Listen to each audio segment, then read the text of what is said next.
और मार्केट के एक्शन पर नजरें रखेंगे, जहां पर आज सुबह से ही बिकवाली का सिलसिला हावी है। कोशिश की थी 24,800 के ऊपर टिकने की, लेकिन वर्तमान भाव उसके नीचे के हैं 24,755 तक। कुछ ही देर पहले निफ्टी नीचे फिसलता हुआ दिखाई दिया था। निफ्टी बैंक की भी तस्वीर बिगड़ी हुई है। 536 अंकों का नुकसान इस समय। 51,264 के लेवल्स आपको स्क्रीन पर दिख रहे हैं, लेकिन ब्रॉडर मार्केट यानी कि छोटे मझौले काउंटर्स में ज्यादा प्रेशर देखा जा रहा है। आज देखिएगा करीब 670 पॉइंट से ज्यादा, इनफैक्ट अब तो लगभग 680 पॉइंट नीचे मिड कैप इंडेक्स आ चुका है। और अगर आप स्मॉल कैप्स का हाल देखें तो ये मार्केट भी पूरी तरह से बिखर चुका है। इधर भी बिकवाली की पोजीशंस बढ़ती हुई करीब करीब 1% का नुकसान यहां आ रहा है। एडवांस डिक्लाइन रेशियो इसीलिए बेहद नेगेटिव है। फटाफट से आपको मिड कैप के वो स्टॉक्स दिखाते हैं जहां पर ज्यादा प्रेशर देखने को मिला है, और फिर बात करेंगे रूपक से कि इस समय मार्केट को कैसे अप्रोच करना चाहिए, कहां पर आपकी नजरें होनी चाहिए और इस बिकवाली में करें तो क्या। तो आज सेल साइड की पोजीशंस आप गौर करिएगा। अशोक लेलैंड, सोना BLW, Bosch, Balkrishna industries, auto में अच्छा खासा दबाव देखने को मिल रहा है, और शायद ये दबाव बजाज ऑटो की तरफ से जो खराब कमेंट्री आई है उससे बड़ा है। वहीं बैंकों की भी हालात नासाज है। आरबीएल बैंक सबसे ज्यादा मार खाता हुआ 2.5% नीचे, तो बंधन 2% नीचे। पीएनबी, आईडीबीआई में भी बिकवाली की पोजीशंस। रियल एस्टेट एक और कमजोर कड़ी इस मार्केट की बनती हुई।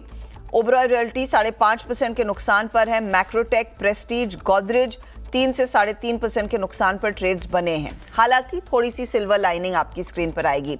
एम्फोसिस अच्छे नतीजे, अच्छे कमेंट्री के बाद स्टॉक 6% ऊपर।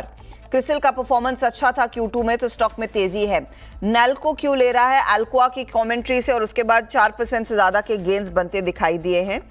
और इसके बाद अगर आप गौर करिएगा कुछ और काउंटर्स, तो इसमें भेल, गेल, पिरामल एंटरप्राइजेज और बीएफ यूटिलिटीज है जहां पर प्रेशर कायम है। तो मोटे तौर पर आज भारतीय बाजारों में बिकवाली का दबाव ज्यादा है और मिड कैप ज्यादा फिसल रहे हैं। रूपक डे हमारे साथ जुड़ रहे हैं एलकेपी सिक्योरिटीज के। रूपक, इस समय पहले तो बताइए, कंस्ट्रिंग सुबह से ही ये क्रैक्स नजर आ रहे हैं और ये मिड कैप इंडेक्स अब 700 पॉइंट नीचे। क्या नई शॉर्ट की पोजीशन खोली जा सकती है करंट लेवल्स के मद्देनजर? जी, मुझे लगता है कि करंट लेवल्स जो है 700 का एक सपोर्ट था, 700 से 750 का एक सपोर्ट लेवल था। सॉरी, 24,750 24,700 का सपोर्ट लेवल था। ये सपोर्ट नहीं टूटता है तो नया फ्रेश शॉर्ट पोजीशन ऐड नहीं करना चाहिए। मार्केट अभी sell and rise kind of market है, तो 25,000 के आसपास आता है तो शॉर्ट पोजीशन इनिशिएट किया जा सकता है। बट अभी फिलहाल ऐसा लेवल है कि यहाँ पे थोड़ा बहुत बाइंग किया जा सकता है इंट्राडे के लिए। ओके, और अगर बाय करेंगे तो टारगेट क्या रहेगा और स्टॉप लॉस क्या रखेंगे अगर कोई अटेम्प्ट करना चाहता है वो ट्रेड? तो निफ्टी का स्पॉट लेवल का स्टॉप लॉस हो जाएगा 24,690 का, और अपसाइड में मैं बहुत ज्यादा एक्सपेक्ट नहीं कर रहा हूँ, फायर वर्क्स एक्सपेक्ट नहीं कर रहा हूँ। अपसाइड में 850 से लेकर 900 तक आ सकता है। तो एक हल्के से पुल बैक के लिए शायद एक ट्रेड है, लेकिन इंडेक्स से बचे तो ही बेहतर रहेगा। देखिए, अगर आपने नई पोजीशन लेनी है 25,000 के ऊपर जब निफ्टी निकले तब शायद आप तेजी में उतर सकते हैं, इस समय नहीं। रूपक, आप इस समय ट्रेड क्या ले रहे हैं? वैसे एसबीआई ने एक बढ़िया ब्रेकआउट दिया, बहुत दिनों से कोशिश कर रहा था एक ब्रेकआउट का, आज दिया। तो 810 का ब्रेकआउट लेवल था, अभी फिलहाल 817 के आसपास चल रहा है। मेरे ख्याल से ये जो रैली पकड़ा है एसबीआई ने, ये 850 860 तक जा सकता है ऊपर में, और नीचे सपोर्ट हो जाएगा 792 का। ओके, तो स्टेट बैंक ऑफ इंडिया में एक अपॉर्चुनिटी आप कह रहे हैं बनेगी। मैं आपसे दो स्टॉक्स पर राय लेना चाहती हूँ। एक तो एम्फोसिस जो 6% ऊपर है, और एम्फोसिस के पीछे आप देखिए बिरला सॉफ्ट, कोफोर्ज, परसिस्टेंट, ये सारे काउंटर्स थोड़ा सा बेहतर परफॉर्म कर रहे हैं। क्या इनमें कोई अपॉर्चुनिटी ट्रेड की इस समय, स्पेशली आखिरी बचे हुए दिन के लिए? राधा जी, बहुत बढ़िया ब्रेकआउट है एम्फोसिस में। एक कंसोलिडेशन चल रहा था कुछ दिनों का, आज ये ब्रेकआउट दिया और इंपॉर्टेंट मूविंग एवरेज के ऊपर कॉन्फिडेंटली ट्रेड कर रहे हैं। तो जो ये रैली कंटिन्यू, जो रैली दिख रहा है, ये रैली कंटिन्यू होना चाहिए टूवर्ड्स 3250 तक, और नीचे अब सपोर्ट हो जाएगा 3000 का। ओके, तो एम्फोसिस में ब्रेकआउट के बाद अभी भी मौका दिख रहा है, 3250 तक जा सकता है। 3000 का आप स्टॉप लॉस जरूर लगाएं। चलिए एक और सेक्टर की बात करते हैं जो आज कमजोर है, वह है केमिकल शेयर। चौतरफा गिरावट देखने को मिली है सेक्टर में और कुछ ब्रोकरेजेस की राय उभर कर आई है। साथ ही साथ यहां पर आउटलुक Q2 के लिए भी बेहतर नहीं है, उसको लेकर ही मार्केट में चिंता है। सोनल भूत्रा हमारे साथ जुड़ रही हैं बताने के लिए कि एग्जैक्टली क्या डर है। सोनल। जी बिल्कुल, दूसरा तिमाही केमिकल सेक्टर के लिए फिर से दबाव देखेगा और याद रखिए एग्रोकेमिकल स्पेस जो है वहाँ पे डी स्टॉकिंग डिमांड इश्यूज है वो चलते रहे हैं और इस वजह से केमिकल स्पेस पे भी दबाव दिखा जाएगा। बट YOY हमें थोड़ा इंप्रूवमेंट दिखेगा बिकॉज वो लो बेस पे है। बट याद रखिए कि गाइडेंस आउटलुक बहुत इंपॉर्टेंट है FY25 के लिए बिकॉज पहले तिमाही में आरती इंडस्ट्रीज़ ने ऑलरेडी अपना गाइडेंस कट किया था और अभी कोटक इंस्टीट्यूशनल इक्विटीज़ कह रहा है कि हो सकता है SRF जाके केमिकल स्पेस का अपना सेगमेंट का गाइडेंस कट करेगा। दे वो एक्सपेक्टिंग कि 20% ग्रोथ या 20% ग्रोथ होगा, बट हो सकता है कि अभी उस पर भी दबाव आएगा। बट FY25 ग्रोथ गाइडेंस बहुत इंपॉर्टेंट रहेगा। मैनेजमेंट कमेंट्री इज समथिंग जो इस तिमाही के रिजल्ट्स में देखा जाएगा। दी अदर की इश्यूज़, क्या इश्यूज़ है जो केमिकल्स इंडस्ट्री में हमें दिख रहे हैं। पहला, चाइनीज़ डंपिंग। चाइना जो अपने प्रोडक्ट्स है वो निचले भाव पे ग्लोबली बेच रहा है जिसकी वजह से प्रोडक्ट प्राइसिंग नीचे है। Destocking of channel inventory जिसकी वजह से जो परचेज डिसीजंस है कस्टमर्स के वो बहुत डीले हो रहे हैं और जो एक्सपोर्ट्स है, जो निर्यात है, उसमें बहुत दबाव दिखा जा रहा है और इस वजह से हमें इस बार अर्निंग्स में प्रेशर दिखा जाएगा। नाउ जेफरीज ने कुछ एस्टिमेट्स डाले हैं SRF के लिए। केमिकल्स में उनका एबिट डिक्लाइन होगा 19%। पैकेजिंग फिल्म्स में हमें दिखेगा इम्प्रूवमेंट एबिट में 15% on a YOY basis. Technical textile study रहेगा, उसमें एक डिक्लाइन दिखेगा 4% का on a YOY basis. PI industries में एक्सपोर्ट रेवेन्यू अच्छा करेगा, 10% का हमें ग्रोथ दिखेगा वहाँ पे। बट डोमेस्टिक रेवेन्यू सबड्यूड रहेंगे क्योंकि हाई चैनल इन्वेंट्री है तो वहाँ पे हमें एक डिक्लाइन दिखेगा, दबाव दिखेगा 5% का YOY बेसिस पे। नवीन फ्लोरीन में export of 2 chemicals R32 and HPP, उसकी वजह से हमें 18% ग्रोथ नज़र आएगी रेवेन्यूज़ में। स्पेशलिटी केमिकल्स रेवेन्यू फ्लैटिश रहेंगे बट 15% सिक्वेंशियल ग्रोथ नज़र आएगा उसमें। तो नवीन फ्लोरीन लो बेस पे अच्छा प्रदर्शन दिखाएगा। अगर हम एग्रोकेमिकल्स इंडस्ट्री की बात करें, वो दबाव में चल रहा है पिछले 4-5 क्वार्टर से, वो इस तिमाही में भी हमें दिखाई देगा। इंडस्ट्री कंडीशंस जो है ग्लोबल एग्रोकेमिकल प्लेयर्स की बहुत वीक है और इंडिया में भी हमें अनइवन रेनफॉल दिखाई दिया। इस वजह से धानुका ने बोला था कि हो सकता है ग्रोथ गाइडेंस काटना पड़े और ये हम मैनेजमेंट कमेंट्री में देखना चाहेंगे कि आगे जाके एग्रोकेमिकल कंपनीज भी अपनी गाइडेंस को कट कर रही है कि नहीं। इन टर्म्स ऑफ वैल्यूएशंस ये स्टॉक काफ़ी करेक्ट हो गए हैं बट फिर भी वैल्यूएशंस उछले स्तर पर है। अगर हम SRF की बात करें 30 टाइम्स, अनुपम रसायन 26 times, Deepak nitrite which is a commodity chemical company उसका है 34 times, Gujarat fluorochemicals is around 45.6 times. Aarti industries जब से उन्होंने गाइडेंस काटा है स्टॉक प्रेशर में है, तब से उनका वैल्यूएशन 27 टाइम्स हुआ है। नवीन फ्लोरीन इज़ एट 35.5 टाइम्स। तो ये वैल्यूएशन भी थोड़े से महंगे और इन स्टॉक्स में हम देख रहे हैं अंडर परफॉर्मेंस का डर दूसरी तिमाही में भी बरकरार है, इसीलिए इन स्टॉक्स में फिर बिकवाली बढ़ती हुई। लेंगे एक ब्रेक इस मोड़ पर। ब्रेक के बाद कुछ और खबरें आपकी स्क्रीन पर लेकर आएंगे और निफ्टी आपकी स्क्रीन पर छोड़ जाते हैं जो इस समय 180 अंक नीचे है।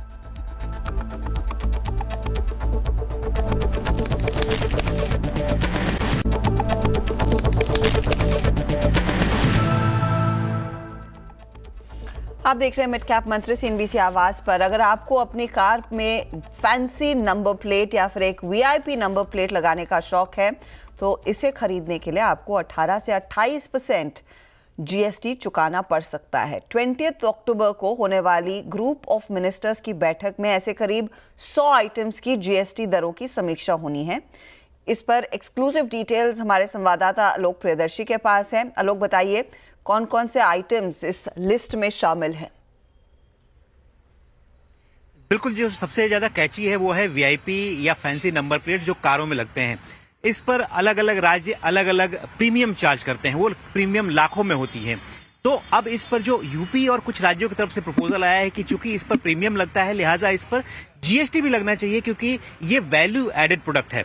तो वैल्यू एडेड प्रोडक्ट पर 18% GST सर्विस लग सकता है, ये प्रपोजल है। लेकिन जो GOM की बैठक होने वाली 20 तारीख को, उसमें इस बात पर तय किया जाएगा कि ये सिन गुड्स है यानी लग्जरी है या फिर वैल्यू एडेड प्रोडक्ट है। अगर वैल्यू एडेड प्रोडक्ट होगा तो 18% GST लगेगा, अगर इसको लग्जरी में लेकर जाएंगे तो 28% GST लगेगा। तो ये 20 तारीख की बैठक में तय होगा। इसके अलावा जो रेवेन्यू को बढ़ाने को लेकर जो इस GOM की बैठक में चर्चा होने वाली, उसमें कई सारे आइटम जैसे जैसे वेस्ट बंगाल की तरफ से प्रपोजल आया है कि व्हाइट गुड्स, खासतौर से ऐसे आइटम्स की जिनको 18-19 के दौरान दरों में कटौती की गई थी 28% से, उनको फिर से बढ़ाए जाने की जरूरत है, जिसमें मुख्य रूप से बता दूं कि हेयर ड्रायर और डिश वॉशर जैसे आइटम शामिल हैं, जिनमें जीएसटी दरों में कटौती की थी, इसको फिर से बढ़ाने की बातचीत चल रही है।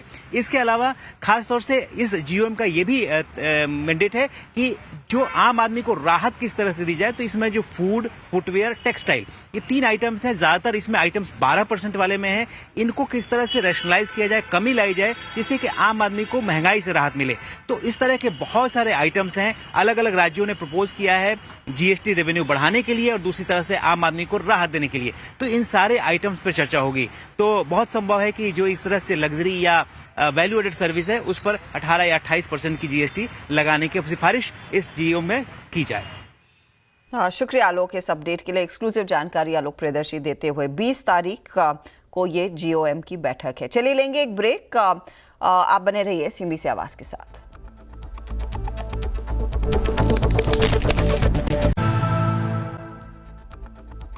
मिड कैप शहरों में बिकवाली का सिलसिला हावी और आज रियल एस्टेट एक ऐसा पॉकेट है जहां पर काफी वीकनेस देखने को मिली है। लेकिन देश के लग्जरी घरों की डिमांड में काफी तेज बढ़त देखने को मिल रही है। CBRE की रिपोर्ट में 4 करोड़ कीमत से ज्यादा घरों की मांग में जोरदार उछाल आया है। अब किन सेक्टर्स, किन सेगमेंट्स में, ज्योग्राफीज में उछाल देखने को मिला है, रोहन ने इनफैक्ट वो डिटेल में रिपोर्ट पढ़ी है। रोहन बताइए। जी बिल्कुल, भारत में ऐसे लोग बढ़ रहे हैं जो कि महंगे घर जो कि 4 करोड़ या उससे ज्यादा की कीमत के घर हैं, ऐसे घरों को खरीदें। और ये CBRE साउथ एशिया जो कि एक रियल एस्टेट कंसल्टिंग फर्म है, उसकी रिपोर्ट में सामने आया है। अगर सिर्फ पिछले क्वार्टर की बात करें, जुलाई से सितंबर तक के बीच में, पिछले साल इसी समय के मुकाबले करीब 82% ज्यादा लग्जरी घरों की जो है बिक्री हुई है। अगर पूरे 9 महीने की बात करें, जनवरी से लेकर अब तक की, तो भी लगभग 38% का उछाल देखने को मिला है। और इस सब में, इस पूरे मार्केट में 3 शहर जो है 90% का मार्केट है, वो है दिल्ली, मुंबई और हैदराबाद। अगर हम दिल्ली की बात करें तो अगर हम इन 9 महीनों की हम बात करें तो लगभग 5,885 लग्जरी घर बिके हैं। वहीं अगर मुंबई की बात करें तो इसमें लगभग 3820 के करीब लग्जरी यूनिट्स बिकी हैं इस दौरान 9 महीनों में। और अगर पूरे जो बड़े शहर हैं सभी को मिला दिया जाए तो लगभग 12,630 लग्जरी घर बिके हैं, जबकि पिछले साल इसी दौरान लगभग 9,165 घर ही बिके थे। तो इसके मुकाबले तो जाहिर है कि बहुत ज्यादा तेजी से ये सेगमेंट ग्रो कर रहा है। और ये जो टॉप शहर हैं वहां सबसे बड़ा यहाँ पे मार्केट दिख रहा है, यही रिपोर्ट बता रही है हमें। तो काफी इंटरेस्टिंग रिपोर्ट और बड़ी तादाद में दरअसल लोग वो लग्जरी हाउसिंग की तरफ रुख कर रहे हैं। शुक्रिया रोहन इस अपडेट के लिए। चलिए इस बीच खिलाड़ी नंबर 1 का भी जायजा ले लेते हैं। हमारे साथ 3 जानकार हैं मैदान में, जतिन गेडिया, रूपक डे और साथ ही साथ यहाँ पर रूपक की तरफ से हमने देखा एक अपडेट आया है। REC में जो शॉर्ट कॉल था इन्होंने एग्जिट कर लिया 541 के लेवल्स पर। अब फिलहाल कोई रिप्लेसमेंट का इरादा यहाँ पर बन रहा है या नहीं, फिलहाल नहीं। रूपक लीड कर रहे हैं आज के प्ले को, करीब 14% के रिटर्न्स इनके। जतिन हल्के से नेगेटिव में चले गए और ब्रिजेश करीब 1.25% के नेगेटिव रिटर्न्स दे रहे हैं। ये आपके लिए ताज़ा हाल। चलिए इसी के साथ वक्त हो रहा है एक छोटे से ब्रेक का। ब्रेक के बाद मार्केट के एक्शन पर हमारी नजरें बनी रहेंगी। 24,770 पर इस समय निफ्टी ट्रेड करता हुआ और निफ्टी बैंक है 51,200 के लेवल्स पर। आपके लिए लेकर आएंगे नो योर कंपनी। आज फोकस रहेगा KEI इंडस्ट्रीज पर। अब माफ कीजिएगा, ऑटो सेक्टर पर खास चर्चा होगी। आज के मैसिव सेल ऑफ के बाद SBI सिक्योरिटीज के सनी अग्रवाल से करेंगे बातचीत।